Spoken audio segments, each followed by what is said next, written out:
Bienvenue dans cette capsule sur l'impact de la pandémie sur les populations les moins nanties au Québec. L'Observatoire québécois des inégalités est un courtier de connaissances scientifiques concernant les inégalités au Québec.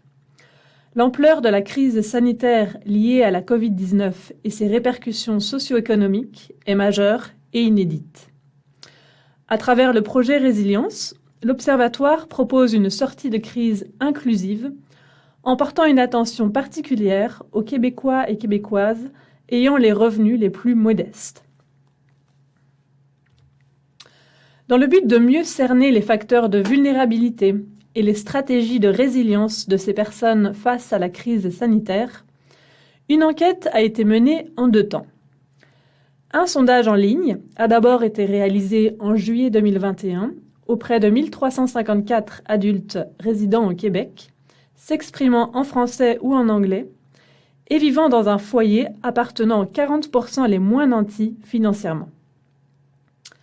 3 séries d'entrevues ont ensuite été menées auprès de 50 volontaires recrutés parmi les personnes sondées entre août 2021 et février 2022, soit au cours des 4e et 5e vagues de la pandémie de COVID-19. 4 rapports synthèses issus de cette enquête sont ensuite parus en 2021 et en 2022.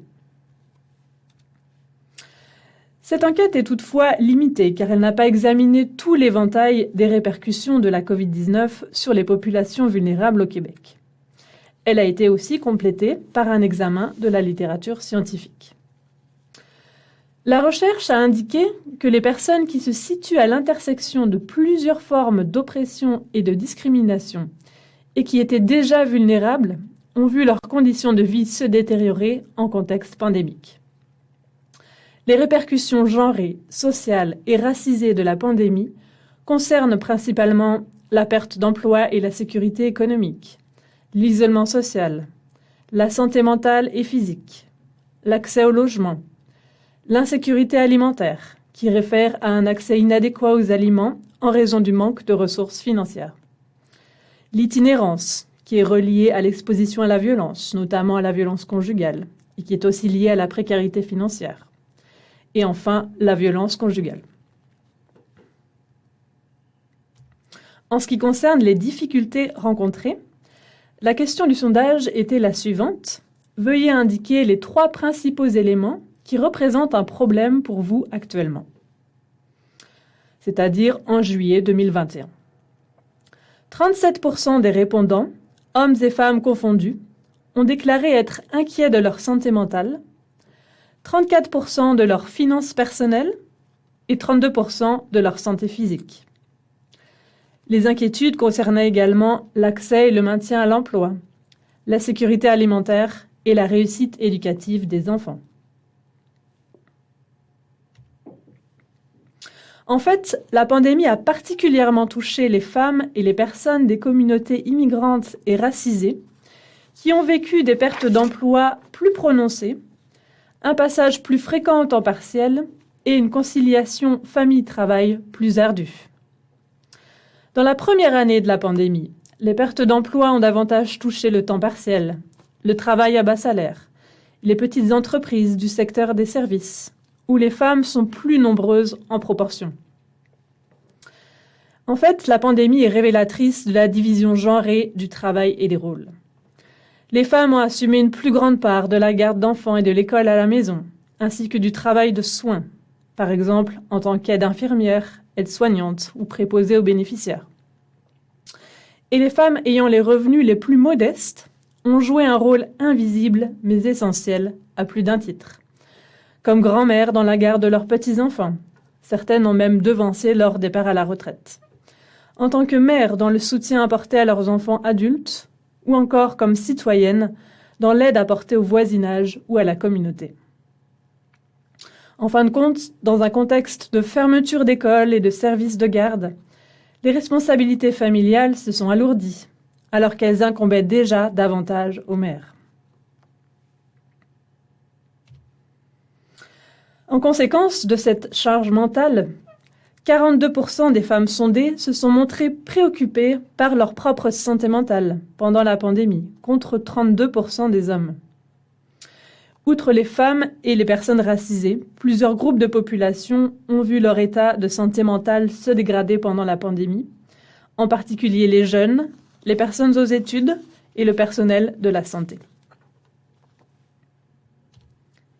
La santé physique était aussi une préoccupation pour diverses populations aux revenus faibles et modestes. Mais cette fois, ce sont les personnes immigrantes qui ont semblé les plus affectées. 40% ont déclaré être en moins bonne santé physique au moment du sondage, alors que c'était le cas pour 30% des personnes non immigrantes, c'est-à-dire nées au Canada. Les finances personnelles ont représenté un problème pour environ le tiers des personnes sondées, 34%. Ce sont les personnes en situation de handicap qui ont déclaré être significativement plus affectées dans leurs finances personnelles. C'était le cas pour 44% de ces personnes à l'été 2021. Un autre impact important de la pandémie a été le sentiment d'isolement social. La question du sondage était la suivante. Actuellement, c'est-à-dire à l'été 2021, dans quelle mesure vous sentez-vous isolé des autres ? C'est une personne sur 3 qui a déclaré se sentir beaucoup ou assez isolé des autres après 3 vagues de Covid-19. Cette proportion peut être considérée comme importante dans le contexte estival où plusieurs restrictions sanitaires étaient assouplies. L'enquête a montré que le sentiment d'isolement est intimement lié au manque de ressources financières. Près de la moitié des répondantes ressentant un sentiment d'isolement se déclaraient également préoccupés par leurs finances personnelles après 1 an de pandémie. Une autre capsule vidéo dans la série de capsules sur le projet Résilience est d'ailleurs consacrée à l'isolement social. En résumé, plusieurs facteurs peuvent renforcer la vulnérabilité face à la pandémie. Il s'agit notamment de l'insuffisance des revenus, de la précarité de l'emploi, du logement inadéquat, de l'isolement social et de la maladie, y compris le manque d'accès aux services de santé. Mais heureusement, il y a des facteurs qui ont un rôle protecteur, qui permettent d'être résilients face à la crise sanitaire, comme un revenu suffisant ou stable, de meilleures conditions de travail, l'accès à un logement abordable et à un logement social, l'accès aux soins de santé et aux activités communautaires, mais aussi être en bonne santé et pouvoir compter sur des personnes de son entourage. Cette liste n'est évidemment pas exhaustive. Pour terminer, la pandémie a pu avoir des effets positifs, ainsi que plusieurs personnes interrogées l'ont rapporté, comme le fait de passer plus de temps en famille, de cuisiner davantage ou de prendre soin de soi. Pour en savoir plus sur le projet Résilience, retrouvez 4 rapports synthèse ainsi que 4 fiches synthèse, toutes disponibles sur le site de l'Observatoire à observatoiredesinégalités.com. Retrouvez également nos capsules sur l'isolement social et sur les populations appartenant aux 40% les moins nantis sur la chaîne YouTube de l'Observatoire. Nous vous remercions.